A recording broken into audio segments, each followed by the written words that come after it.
के ऑनलाइन के इस ज्योमेट्री की क्लास में आप सभी का स्वागत है। और क्लास टीचर होने के नाते फिर से मैं आपको ये बताना चाहूँगा कि अच्छे से पढ़ाई करें, रेगुलर पढ़ाई करें। समय बीतते जा रहा है, 15 अगस्त भी हो गया है और पोर्शन जो है तो 3 पार्ट भी अब पूरे होने की ओर आ गए हैं। कुछ पार्ट में से पोर्शन कम होते जा रहा है, लेकिन पढ़ाई में अभी भी बच्चे चाहिए उतने, विशेष करके बॉयज़ ज्वाइन नहीं हो रहे और इसका परिणाम जो होगा फिर कठिन होने वाला है, क्योंकि बाद में हमारे पास इतना समय नहीं है कि ये सब दोबारा स्कूल खुलने के बाद रिवाइज कर सके। लेकिन 10वीं की क्लास पहले खुल जाएगी और 10वीं की क्लास हो सकता है 1 सितंबर से भी प्रारंभ हो जाए। तो ऐसे अवस्था में थोड़े थोड़े बच्चों को बुलाया जाएगा, तो एक समय में इतना कुछ नहीं पढ़ाना संभव नहीं हो पाएगा। इसलिए ध्यान दें, अच्छी पढ़ाई करनी है और जो भी सिखा रहे हैं उसी पर ध्यान देना। हमें पीछे कुछ विद्यार्थियों ने पूछा था कि एक प्रश्न हमें समझ में नहीं आया, वो था एक्सरसाइज 3.2। एक्सरसाइज 3.2 का क्वेश्चन नंबर था 5। तो उसको मैं समझा रहा हूँ।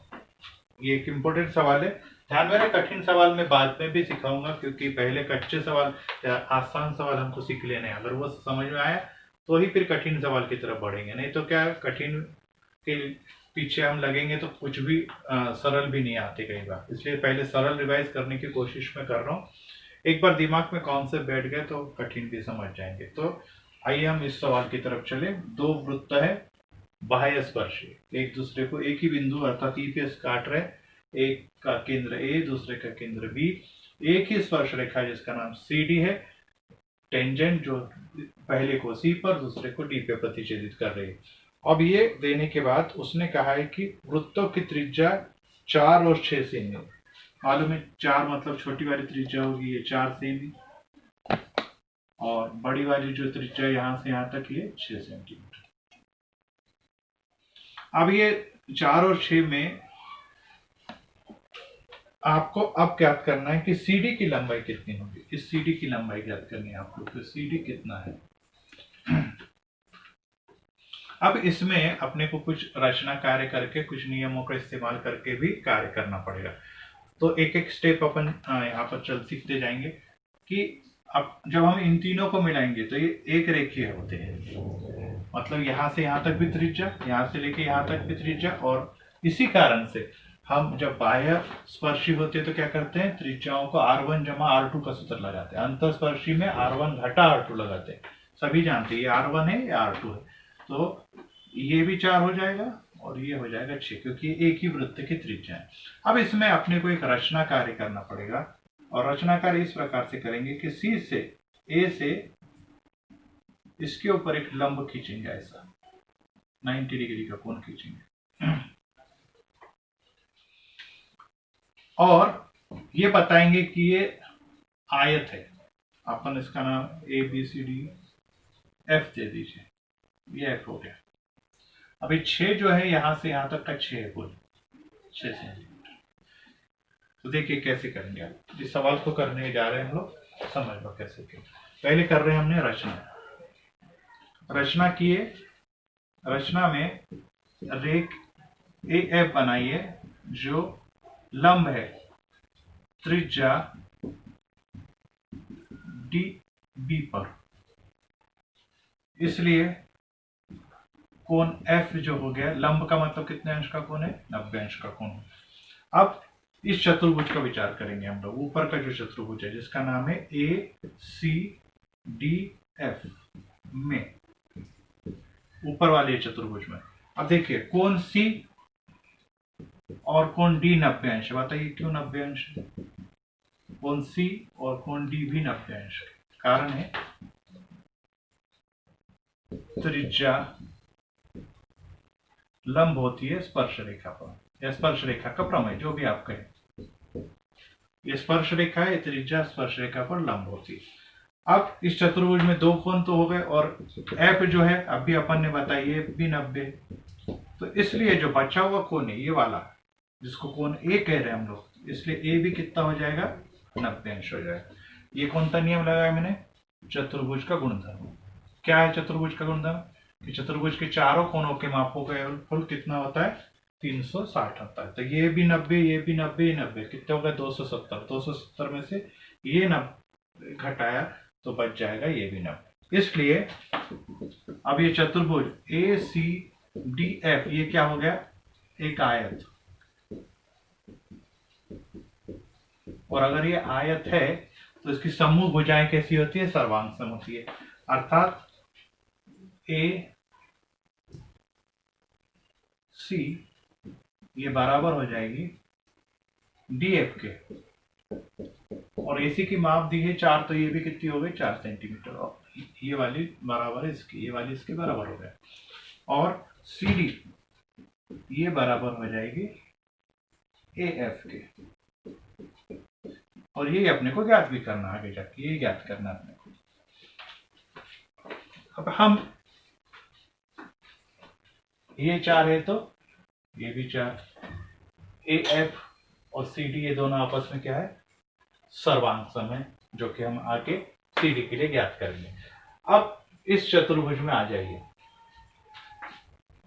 लेकिन उसके पहले एक और ज्ञात करेंगे कि बी एफ की माप ज्ञात करो। बी एफ कितना है, ये यहां से यहां तक कितना है 6, और यहां से यहां तक कितना है 6, 4।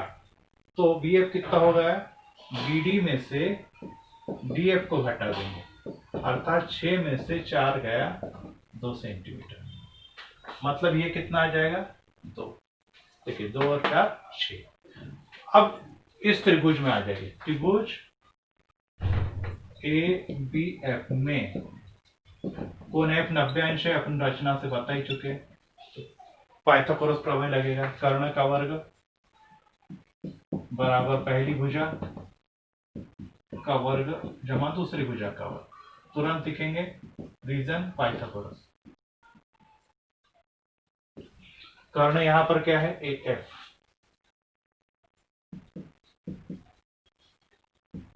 पहली भुजा कितनी है ए बी। अब इसको यहाँ पे एक और पॉइंट रह गया ऊपर, मैं कर देता हूं कि ए बी कितनी होगी। ए बी का मतलब है R1 जमा R2, R1 जमा R2 का मतलब है 4 जमा 6 बराबर 10। अपन ने कौन सा लगाया, बाह्य स्पर्शिक वृत्त। वृत्त कैसे, बाह्य स्पर्शिक, ये 10 आ गया, 10 सेंटीमीटर। तो ए बी का वर्ग जमा बी एफ का वर्ग। अब सॉरी, कर्ण के लिए एफ नहीं आएगा, ए बी करना है, ए बी का वर्ग और यहाँ पे आएगा ए एफ का, क्योंकि ये 90 अंश है और ये 90 अंश के सामने वाले को कर्ण बोलते हैं। ए बी, ए बी की माप है 10, A B, A B F की माप है, ये जो बी एफ है इसकी माप है 2, और अपने को किसकी माप निकालना है, ए एफ की माप निकालना है। ये हो गया 100, ये हो गया 4 बराबर ए एफ का वर्ग, मतलब 2 का वर्ग इधर ट्रांसफर करेंगे तो कितना हो गया 4। अब ए एफ का वर्ग हो गया 96, इसलिए ए एफ बराबर वर्गमूल 96, और 4 चौक 16, 16 चौक 4, ये इसका मान है। 4 गुना 4 16, और 16 चौक 96, चाहे तो आप यहाँ पे लिख दो 4 गुना 4 गुना 6, 24, 24 चौक 96, और फिर यहाँ इस प्रकार से अपने ए एफ की माप निकाल ली 4 वर्गमूल। तो अब ये ए एफ अगर आ गया तो ए एफ किसके बराबर है, सी डी के बराबर, तो इसलिए सी डी बराबर ए एफ बराबर 4 वर्गमूल 6 सेंटीमीटर। इस प्रकार से ये सवाल पूरा हो जाता है। ध्यान से देखेंगे, फिर से एक बार समझा देता हूँ। ये 5 मार्क का या 4 मार्क का परीक्षा में आएगा। 2 वृत्त, एक छोटा और एक बड़ा। छोटे वृत्त 4 वाला है, बड़े वृत्त 6 सेंटीमीटर त्रिज्या वाला। एक ही स्पर्श रेखा दोनों से जा रही है, पहले वाले को सी, दूसरे वाले को डी पे मिल रही है। पहले का केंद्र ए, दूसरे का केंद्र बी, इसको इसके साथ मिलाया तो छोटे केंद्र की त्रिज्या बन गई जो 4 है। इसको इसके साथ मिलाया दूसरे बड़े वृत्त की त्रिज्या बन गई 6। इन दोनों को मिलाया, केंद्रों को मिलाया, तो ये बाह्य स्पर्शी केंद्र होने के कारण इन दोनों की क्या होती है हमेशा टोटल R1 जमा R2, जो कितनी हो गई 6 और 4 10, क्योंकि ये 4 है तो ये भी 4 हो गई, ये 6 है तो ये भी 6, एक ही वृत्त की त्रिज्या है। अब हमने एक रचना कार्य किया कि AF इस प्रकार से लिया जो त्रिज्या BD पे लंब है, और इसलिए अगर ये लंब है तो ये वाला कोण 90 अंश का हो जाए। अब इस चतुर्भुज का विचार करें तो ये भी 90 है, क्योंकि त्रिज्या स्पर्श रेखा पे लंब होती है, ये भी 90, त्रिज्या स्पर्श रेखा पे लंब होती है, ये ऑलरेडी रचना से 90 आ गया। तो चतुर्भुज का गुणधर्म क्या कहते हैं, चारों कोणों का माप कितना होता है 360, तो पहला भी 90, दूसरा भी 90, तीसरा भी, तो अपने आप चौथा भी 90 आ जाएगा, अर्थात कोण ए ये भी 90 आ गया। अब ये चारों 90 वाले को क्या बोलते हैं हम लोग, आयत, और आयत की सम्मुख भुजाएं सर्वांग समोच्च, ये 4 है तो ये भी 4, अर्थात AC और DF आ गई 4। वैसे ये वाला जो लंब है जिसका नाम है AF, ये लंब ये CD के बराबर हो जाएगा, जिसको अपने को ज्ञाति करने का।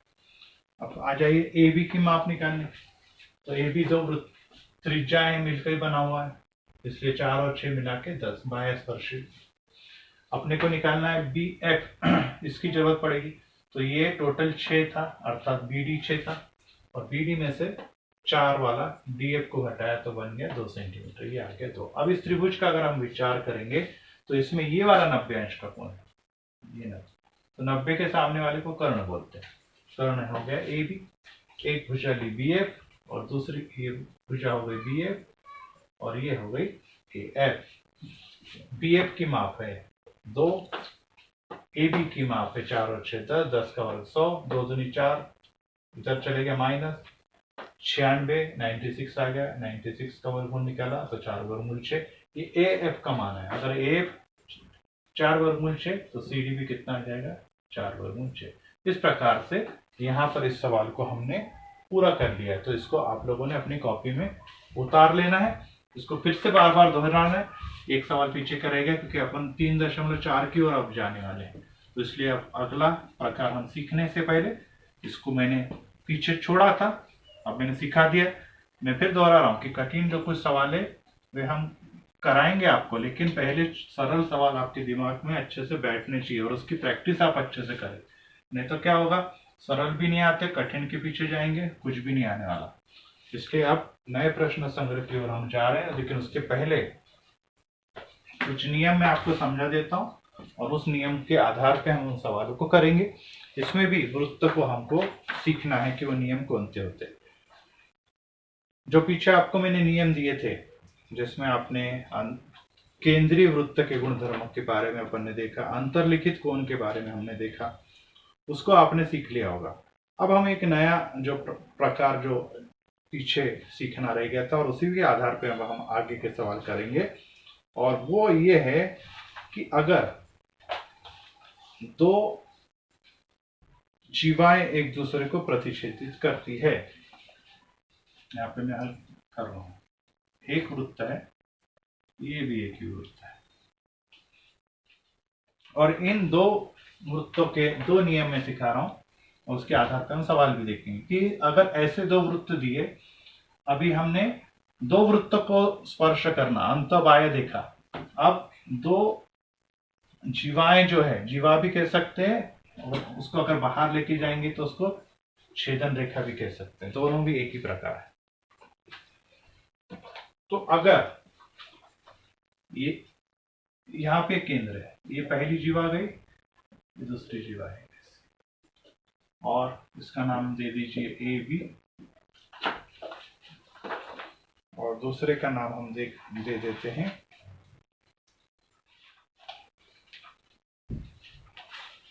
इसका नाम मैं दे देता हूँ AC, और इसका नाम देता हूँ DE, और ये बिंदु आ गया E। ये केंद्र है, केंद्र पे नहीं है, ये पहली ये दूसरी जीवा एक दूसरे को बिंदु E पर प्रतिच्छेदित कर रहे हैं, तो इसके द्वारा कुछ कोण बनते हैं और उस कोण की माप ज्ञात की जा सकती है जीवाओं के आधार पर या उसके सामने के अंतखंडित चाप के द्वारा। तो देखिए कैसे, ये समझा भी रहा हूँ, सिखा भी रहा हूँ, ध्यान देंगे। 3.4 का ये क्वेश्चन नंबर 8 भी है, समझा भी रहा हूँ, नियम भी सिखा रहा हूँ। तो देखिए, अब इसमें कुल मिला के 4 कोण बन रहे हैं। एक ये कोण है, एक ये कोण है, एक ये कोण है, एक ये कोण है। सभी लोग जानते हैं कि ये दोनों कोण सर्वांग होंगे क्योंकि शीर्षाभिमुख कोण है, वर्टिकली अपोजिट, ये दोनों भी सर्वांग होंगे। तो मान लीजिए अपन ने कोण AED निकाल रहे हैं, ये वाला। तो ये वाला जो कोण है, इसके आगे और एक इसके पीछे 2 चाप बनते दिखाई दे रहे हैं। कौन कौन थे? माप चाप, इसके आगे माप चाप AD है और इसके पीछे है माप चाप EC।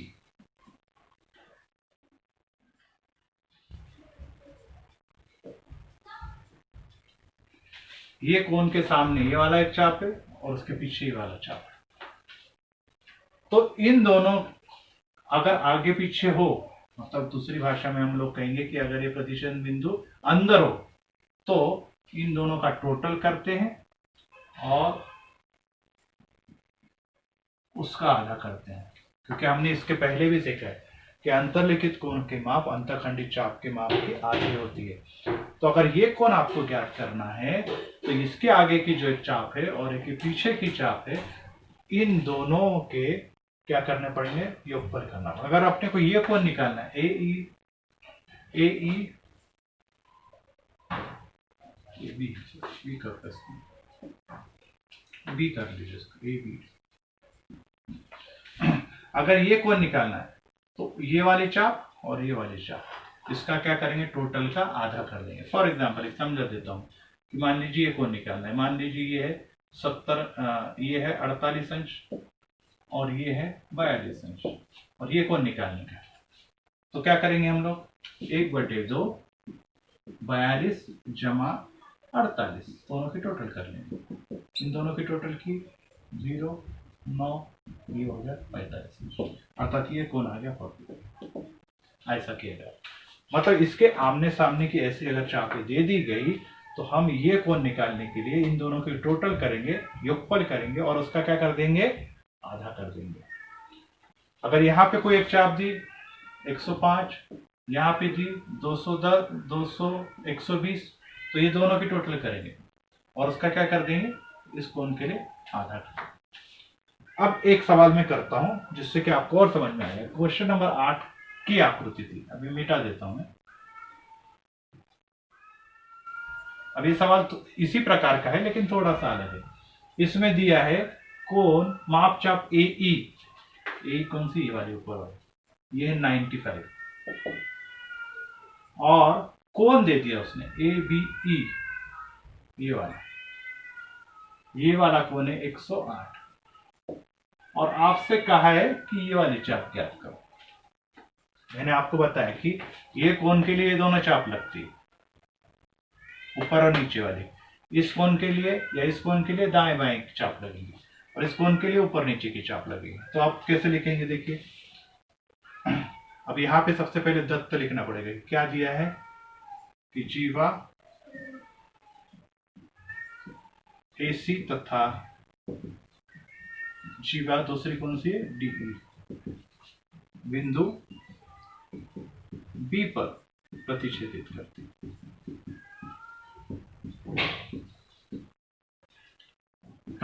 करती, ये दिया हुआ है दत्ता। अब प्रतिच्छेदित करती है तो डायरेक्ट आएगा माप कोण ABE, ये आधा होता है किसकी किसकी टोटल का? माप चाप ऊपर की क्या है? AE जमा माप चाप नीचे की कौन सी है? CD। ABE की माप दे दी उन्होंने। ABE की माप कितनी दी उन्होंने? कोण ABE की 108 रहेगा, 1/2 की जगह 1/2 रहेगा। AE की माप दे दी उसने 95 ले लेंगे और इस चाप की माप ज्ञात करनी तो अपन किसको क्या मान लेंगे? X मान लेंगे। तो और आसान हो जाएंगे। CD की माप निकालनी है। अब यहाँ पे पहले इसको 2 को उधर लेके जाएंगे तो क्या हो जाएगा, 108 बटे है तो 2 हो जाएगा, 95 प्लस ये हो गया 8 दूनी 16, 216 बराबर 95 x। 95 इधर जाएगा तो अब क्या हो जाएगा, माइनस 216 माइनस 95 बराबर x।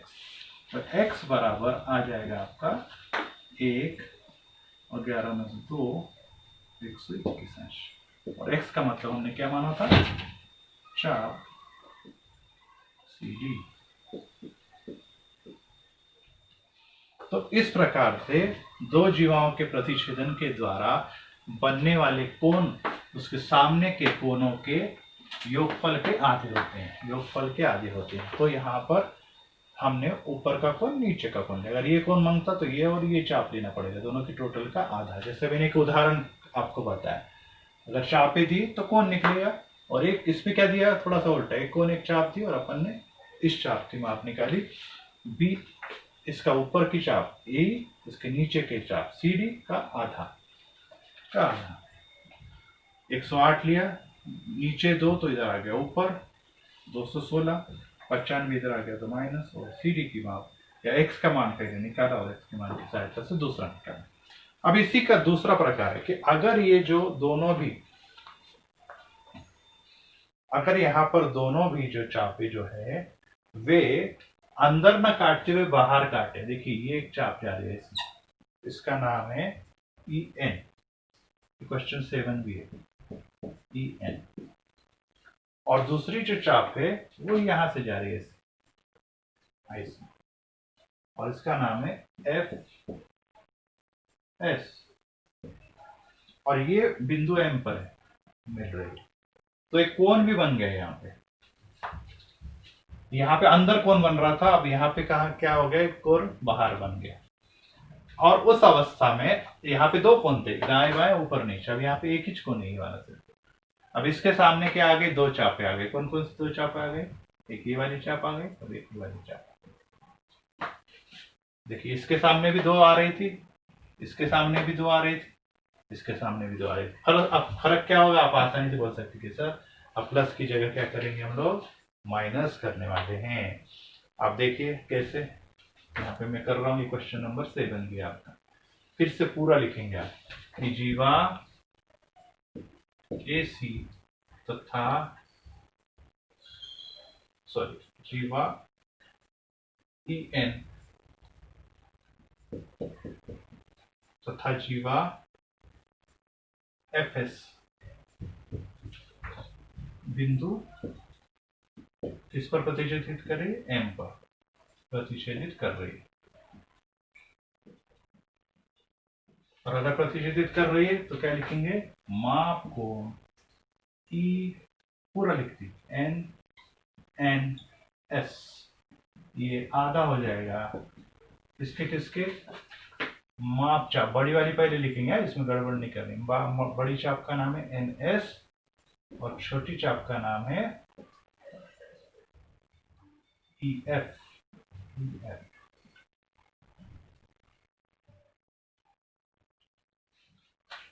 ये कोण के सामने पहली चाप आ रही है ये NS और छोटी चाप आ रही है EF, और दोनों के बीच में आप क्या आने वाला है, माइनस। अब माप देखिए क्या कर दिया इसमें, NS बराबर 125 अंश, ये 125 अंश, और ये चाप की माप दी उन्होंने, EF की माप है 37। तो अब इसमें तो सीधा ही सीधा सवाल है, दोनों भी चाप एक तरफ है, 1/2 गुना 125 घटा में 37। यहाँ पे क्या करना पड़ रहा था, इधर उधर लेके जाना पड़ा था, ये इसी के जैसा है, प्लस की जगह माइनस। अब सिर्फ घटाना इसको और काटना है। 15 में से 7 गए 8 और 11 में से 3 गए, फिर 2 से काटेंगे 44। इसलिए पूछा है NMS माप कोण NMS बराबर 44 अंश। तो इस प्रकार से हमने यहाँ पर इस एक्सरसाइज को भी पूरा कर लिया है।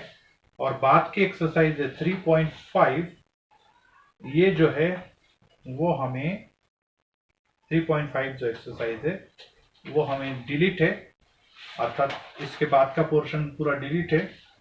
हम डायरेक्ट प्रकीर्णन प्रश्न संग्रह 3 पर पहुंचेंगे, तो उसके भी रिक्त स्थान भी मैं आपको कहूंगा, उसको भी टिक मार्क कर दूंगा। बाद में अगले पीरियड में मैं उसको समझाऊंगा। तो आप लोगों ने पीछे का एक सवाल मैंने 3.2 का किया वो करिए, और इस एक्सरसाइज को आप पूरा कर लीजिए। अगर कुछ इसमें छूट जाएगा तो हम बाद में लेंगे, और यहाँ पर हम रुकते हैं। लेकिन इसमें जो कुछ सवाल बच्चे हैं, एक चौथा वाला एक पांचवा वाला, इसको भी हम करेंगे, लेकिन उसके लिए बाद के पीरियड में करेंगे हम लोग। अभी यहाँ पर फिर से एक बार समझ लीजिए कि दो जीवा अंतभाग में प्रतिचित कर दिए थे, तो इनके कोण आमने सामने के कोण का योगफल के आधे होते हैं, और अगर दो जीवाएं एक दूसरे को बाहर काटती है और तो ये एक ही कोण बनता है, और ये कोण में दोनों जीवाएं जो अंदर आती है, अंतर्लिखित छपी हुई है, उनका क्या करेंगे अपन लोग, माइनस करेंगे, अर्थात बड़े में से छोटे को माइनस करेंगे और उसका आधा कर देंगे, और इस प्रकार से ये कोणों की मापे भी हम लोग ज्ञात कर लेते। तो यहीं पर हम लोग रुकते हैं। सभी की कॉपी में इसे पूरा कर लेना है। क्वेश्चन नंबर 4-5 में आपको सिखाऊंगा, वो बहुत छोटे से सवाल है, वो अपन बाद में करेंगे। और फिर अगले पीरियड में मैं प्रकीर्णन प्रश्न संग्रह भी लिख देता हूँ, तो वो भी आप अपनी कॉपी में उतार लेंगे। यहीं रुकते हैं। Thank you.